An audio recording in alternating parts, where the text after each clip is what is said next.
Hallo julle, baie van ons is ver van die Here af. Ons het so ver van die Here afgedryf, dat ons weet nie meer hoe om terug te gaan nie. Ek gaan die eerste 2 stappe met jou deel vandag, maar ek dink dit is maar die enigste 2 stappe wat nodig is. So, stap nommer 1, wanneer jy terug wil gaan na die Here toe, en daai verhouding weer versterk.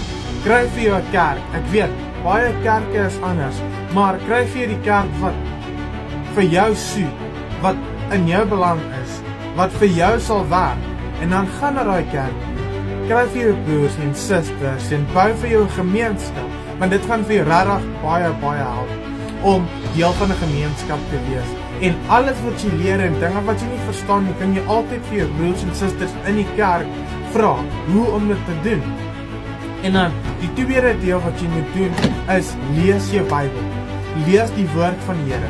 Die Bybel is nie net 'n boek nie, maar dit is 'n liefdesbrief. Dit is 'n liefdeslied. Daarom dit het verse in. So net liedjies het verse.